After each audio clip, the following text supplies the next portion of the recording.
Olá, em quais tipos de estrutura o vento pode ser ignorado no projeto estrutural? É uma discussão que muita gente busca, né, em qual caso que pode, né? Então, que eu quero abordar justamente isso. Primeira questão de ignorar vento. Algumas NBR antigas, tá, hoje já revogadas, tipo a NBR 1018 de 1980, ok? E alguns autores clássicos da área de estruturas já propuseram casos específicos em que o vento pode ser ignorado no dimensionamento estrutural. Um exemplo recente, inclusive, é o Manual de Práticas Recomendadas do IBRACON, que permite dispensa de vento no projeto estrutural se a edificação atender uma série de critérios simultâneos. Na verdade, eu coloquei só os principais aqui porque é uma lista de várias páginas, se for ver o total, né, porque ele cita outras páginas, tem que ir e voltar várias vezes no livro. Tá? Mas a questão é, obras sem empuxo de terra ou água, obras com altura total de até 12 metros e no máximo metade da menor largura. Então, se a obra tem, por exemplo, 10 metros de largura, se a obra até 5 metros, um pé direito máximo de 3 metros entre andares, né? Obras de alvenaria estrutural ou de concreto armado, não concreto protendido, pilares de no mínimo 14 por 39 e cipaste de dois pavimentos 19 por 39 com esbeltez abaixo de 75. Alvenaria estrutural, se for caso, de no mínimo 14 centímetros, vigas obrigatórias entre pilares, tá? Então, por exemplo, o proíbe se for uma laje plana ou só uma laje nevoeirada sem vigas, já sai dessa área, né? Tem, com no mínimo 14 por 40, vão máximo de 6 metros e balanço de no máximo 1,5 m, inclusive essas vigas também aumentam quando passa dois pavimentos. Laje de altura mínima de 15 centímetros e vãos até 5 metros, e lajes maciças limitadas a 4 metros de vão. E vento máximo 35 metros por segundo, tá? Esses são os principais critérios do IBRACON, tá? Tem critério aqui, por exemplo, se eu fosse escrever o livro do IBRACON, tipo, tem uma crítica gigante que eu colocaria aqui, que é obras sem empuxo de terra ou água, né? Claro que ele entra só para obras de baixa e média complexidade, mas se a obra já tem uma carga horizontal pesada de terra ou água, suportar o vento vai ser mais fácil do que uma obra sem essa carga horizontal pesada, mas a questão é isso aqui, tá? E a questão é que nenhum autor sério adota regras simplistas que você vê pela internet aí. O pessoal falando, casa pode, casa não precisa considerar vento, sobrado não precisa considerar vento, é só abrir o EBR e você apertando o botão, tá? Isso não existe. Mas o problema aparente, se você pensar um pouco, seria esse problema aparente, tá? O primeiro problema é que o engenheiro que quer pular o cálculo de vento precisa, em troca, seguir uma lista extensa de restrições. Então, imagina isso aqui, tá? Isso é uma regra simples. Tem, por exemplo, a NBR de 1980 até colocava coeficiente de segurança adicional no cálculo gravitacional para ignorar vento. Então, é várias coisas a mais que você tem que colocar no projeto para ignorar isso aqui. Ok? Ou seja, para fugir de uma etapa, você entra em outra, mais complicada, que é o quê? Que é pegar a estrutura, abrir ali uma lista de restrições, só trabalhar dentro delas com muitas limitações. Ok? E limites dimensionais que podem até piorar o projeto. Por exemplo, fazer um projeto de uma casa térrea com pilares no mínimo 14,39 é totalmente fora da realidade. Tá? Já é um custo muito acima do necessário. Okay? Isso imaginando que vai fazer de concreto armado mesmo, que nem é o caso 99% das vezes. Tá?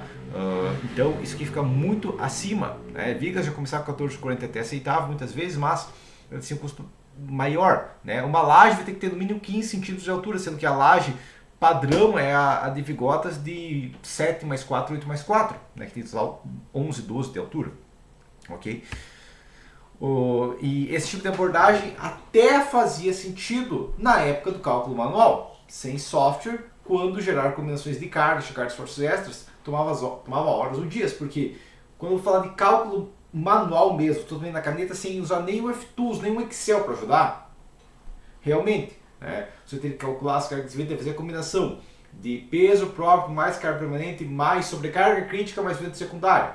Peso próprio, carga permanente, sobrecarga secundária, vento horizontal, eixo X crítico, depois a mesma coisa com o vento em eixo Y crítico, depois o vento menos X crítico, vento menos Y crítico. Ele começa a criar muitas combinações e é um cálculo bem repetitivo e demorado que teria que aplicar algumas simplificações, tá? Só que hoje, com qualquer software estrutural, calcular esforço devido ao vento virou uma tarefa automática e rápida, sem impacto real no tempo de projeto, tá? O que gasta um pouquinho mais tempo é criar a concepção adequada para isso, né? Fazer a cruz de rigidez, fazer a análise das cargas de vento da estrutura antes de sair apertando o botão, né? Mas é uma questão que não é um ganho de tempo aqui, né? Não, eu ganhei dias, não, você vai ganhar uma hora de análise que vai piorar o projeto para fazer isso, ok?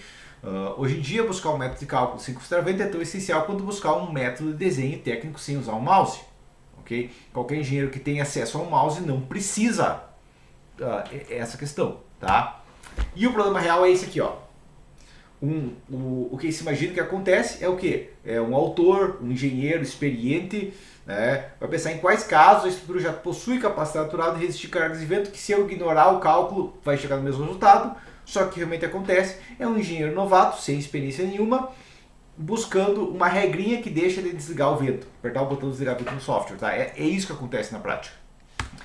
Então, a analogia, imagina que tivesse um tema de discussão, você abre grupos de engenharia e tem uma discussão. Quando que pode deixar de calcular flash em uma viga?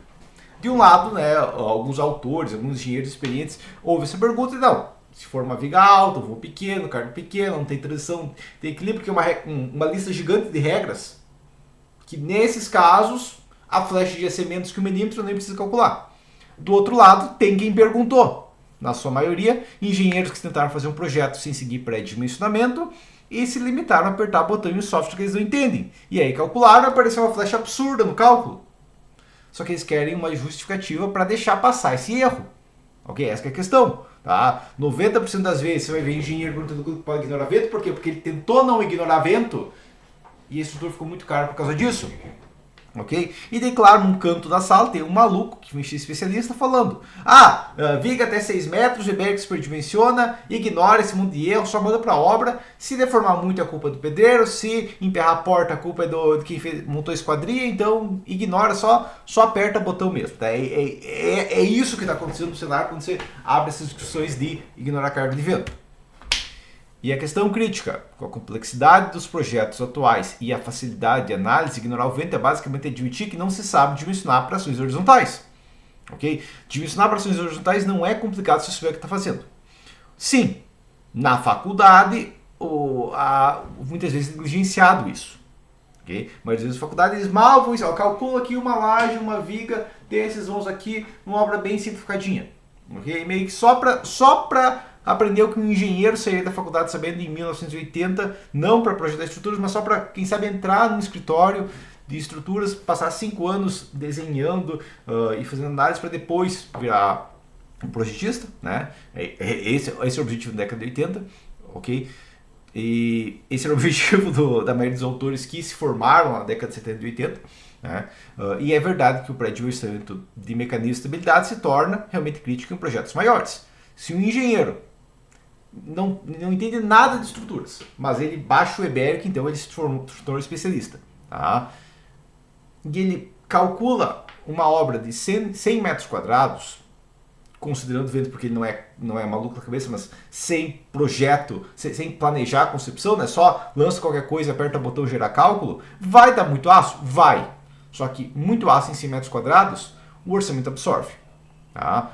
Vai gastar o dobro. Quanto que é o dobro? 1 tonelada a mais. 1 tonelada a mais é quanto? 10 mil reais a mais. Vai absorver. Agora, uma obra que tem 5 mil metros quadrados, né, vai dar quanto a mais? Vai dar 15 toneladas a mais. Opa, um pouquinho complicado de justificar, né? Tá? Então, aí tem que começar a ter conforme o engenheiro vai crescendo, ou vai ganhando carreira, né, vai se tornar mais crítico ter esse conhecimento. Tá? Então, e a questão é que entender como conceber e dimensionar, não apertar o botão de estabilidade. Meu objetivo aqui não é que você tome vergonha na cara e não desligue o vento na sua obra. É que você tome vergonha na cara e faça o pré-dimensionamento antes. A concepção e análise. Quando você vai lançar o primeiro pilar, você já sabe como a estrutura vai funcionar para vento. Ok? Esse é o objetivo aqui. Tá? Entender como conceber e dimensionar a pista de estabilidade é essencial para fazer um projeto eficiente, seguro e competitivo. E também para crescer e se tornar um engenheiro capaz de projetos onde a consideração adequada de vento realmente gera uma economia considerável. E ignorar vento é admitir que você não sabe. Tá? Aqui é uma analogia 2.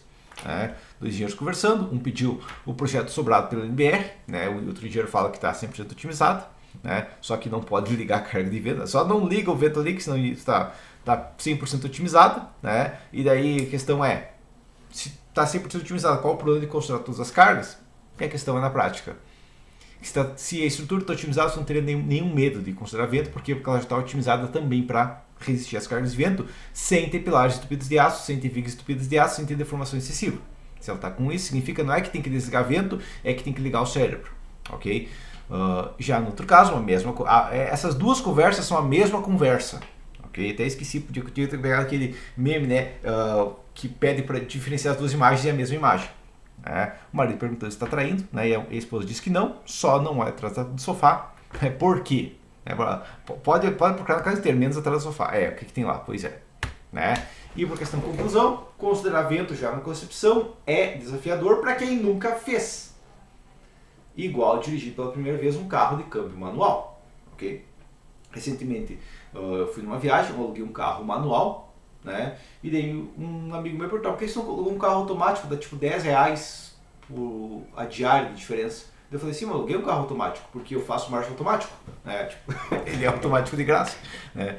E a mesma questão aqui: se você sabe planejar para vento, parte do planejamento inicial das cargas de vento é considerar, da estrutura como um todo, é considerar as cargas de vento, planejar os mecanismos de estabilidade, e depois o projeto final vai ser só conferir se bateu, ok? Aí não é nem um pouco desafiador se você sabe como funciona, tá?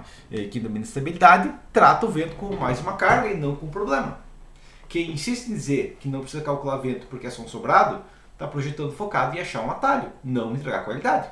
Tá? Para aprender na prática a planejar uma estrutura que não terá problemas com cargas de vento, assim como otimizá-la sem precisar enganar o software, eu tenho os meus cursos onde eu abordo na prática o projeto de obras do início ao fim, né? E nos meus cursos eu demonstro justamente essa questão de considerar vento já no processo manual. Okay? Vento não é quando você abre o software e liga o botão considerar vento. Não, é uma questão que, antes de você lançar o primeiro pilar de uma obra de concreto armado, o primeiro elemento da estrutura, você já sabe como vai funcionar para cargas de vento, você está só verificando se realmente vai funcionar da maneira que você imagina. Ok? E todos os meus livros e cursos estão na descrição do vídeo e no link da bio do Instagram. E por questão final, quando você não vai considerar vento? Quando você ouvir isso e não for olhar atrás do sofá. Beleza? Mas por enquanto é isso então. E até a próxima aula.